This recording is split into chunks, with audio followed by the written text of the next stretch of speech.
हर हर महादेव। आज 7 सितंबर 2025 को भारत में अंतिम पूर्ण चंद्र ग्रहण होगा। सूतक काल आज दोपहर 12:57 से प्रारंभ हो चुका है, जो ग्रहण के लगभग 9 घंटे पूर्व माना जाता है। इस अवधि में भोजन, पूजा एवं शुभ कृत्य टालने का विधान है। ग्रहण की आंशिक छाया शुरुआत 8:58 रात से होगी। पूर्ण छाया में प्रवेश 9:58 रात को होगा। पूर्ण ग्रहण की शुरुआत होगी 11:01 रात को और इसका चरम बिंदु लगभग 11:42 रात को होगा। ग्रहण 1:26 8 सितंबर पर समाप्त होगा। चंद्र ग्रहण कैसे होता है? चंद्र ग्रहण तब होता है जब पृथ्वी, सूर्य और चंद्रमा एक सीध में आ जाते हैं। इस स्थिति में पृथ्वी बीच में आकर सूर्य की रोशनी को चंद्रमा तक पहुंचने से रोक देती है और चंद्रमा पर पृथ्वी की छाया पड़ती है। यही दृश्य हमें चंद्र ग्रहण के रूप में दिखाई देता है। पृथ्वी की छाया चंद्रमा पर पड़ना, लाल नीली किरणें फैल जाती हैं, लाल नारंगी पे ही प्रकाश पहुंचता है। ग्रहण के समय वातावरण में नकारात्मक ऊर्जा मानी जाती है, इसलिए साधारण कार्य टालने का विधान है। पर साथ ही यही समय साधना, जप और ध्यान के लिए श्रेष्ठ माना जाता है, क्योंकि शास्त्रों में कहा गया है कि ग्रहण काल में किया गया एक माला जाप साधारण दिनों के कई हजार जपों के बराबर फलदायी होता है। तरक्की का मार्ग धार्मिक नहीं, बल्कि सत्कर्म, सम्मान और शांति से भरा व्यवहार से बनता है।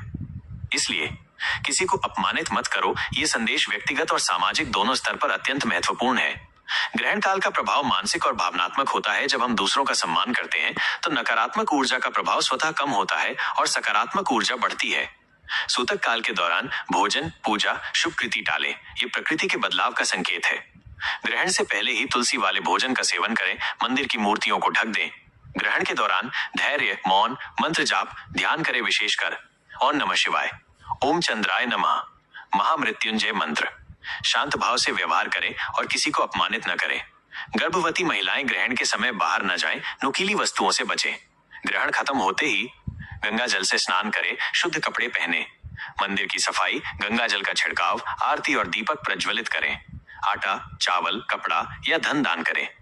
कर्ज मुक्ति के लिए लक्ष्मी जी को पीली वस्तु अर्पित करें और मंत्र जाप करें, ओम श्री महालक्ष्मी नमः। करियर में सफलता के लिए संकल्प लें, गणेश मंत्र ओम गंग गणपतये नमः का जाप करें। ग्रहण का असर हर व्यक्ति पर अलग अलग होता है। जो लोग इस समय साधना और मंत्र जाप करते हैं, उन्हें मानसिक शांति, आत्मविश्वास और करियर में प्रगति मिलती है।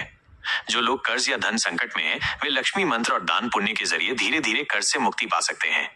लेकिन यदि कोई व्यक्ति इस समय नियमों का पालन नहीं करता, भोजन करता है, आलस्य में रहता है, तो उसका स्वास्थ्य बिगड़ सकता है और मानसिक तनाव बढ़ सकता है। फायदे क्या है? साधना और संयम से मानसिक शांति, आत्मविश्वास और करियर में प्रगति, ऋण से मुक्ति, आर्थिक स्थिरता, पारिवारिक संबंधों में सुधार और मन की स्पष्टता। सावधानियां क्या है? अगर ग्रहण के नियमों का उल्लंघन, भोजन नहीं करना चाहिए, स्वास्थ्य समस्या हो सकती है, मानसिक तनाव हो सकता है।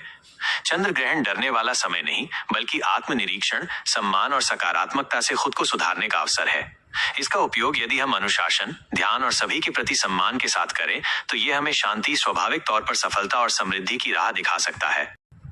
ग्रहण के बाद पैसों की बरसात और बरकत के लिए महत्वपूर्ण वास्तुशास्त्र में कुछ खास उपाय बताए गए हैं, जिन्हें ग्रहण के बाद करने से घर में धन और समृद्धि आती है। इन उपायों को अपनाकर आप अपने घर में सकारात्मक ऊर्जा का संचार बढ़ा सकते हैं। वास्तु के अनुसार उत्तर पूर्व दिशा धन और अवसरों की दिशा है। इस हिस्से को हमेशा साफ और रोशनीदार रखें। यहाँ कूड़ा, जूते या कोई भारी सामान ना रखें, क्योंकि इससे धन का प्रवाह रुक सकता है। इस दिशा में एक छोटा सा फव्वारा या पानी से जुड़ा शोपीस रखें, जिसमें पानी लगातार चलता रहे। ये धन के प्रवाह और नए अवसरों का प्रतीक है। घर की तिजोरी या अलमारी हमेशा दक्षिण दिशा की दीवार से सटाकर रखें, ताकि उसका मुंह उत्तर दिशा की ओर खुले। ऐसा करने से लक्ष्मी का स्थायित्व बढ़ता है और धन घर में टिकता है। तुलसी के पौधे को घर के आंगन या बालकनी में रखें। ये घर में सकारात्मक ऊर्जा बनाए रखता है। श्री कृष्ण की मूर्ति के पास मोर पंख रखने से लक्ष्मी की कृपा बनी रहती है। घर का मुख्य द्वार वास्तु का सबसे महत्वपूर्ण हिस्सा है। दरवाजे पर स्वस्तिक या एम का चिन्ह बनाएं और शाम को नियमित रूप से दीपक जलाएं। ये सुख, समृद्धि और बरकत को आकर्षित करता है।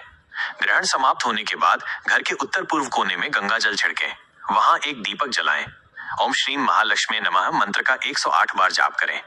ये उपाय धन वृद्धि और कर्ज से मुक्ति के लिए बेहद असरदार माना जाता है। हमेशा सिर दक्षिण दिशा की ओर करके सोएं। ये स्वास्थ्य और धन के प्रवाह को स्थिर रखता है। रसोई घर को हमेशा साफ सुथरा रखें। चूल्हे पर कभी गंदगी न रहने दें। गैस स्टोव पर रोज सुबह सबसे पहले थोड़ी सी मिठाई या गुड़ से बनी चीज गर्म करें। इससे घर में लक्ष्मी का वास बना रहता है। ऐसी ही ज्ञानवर्धक जानकारी के लिए हमारे चैनल को सब्सक्राइब करें, शेयर करें और वीडियो को लाइक करें। धन्यवाद।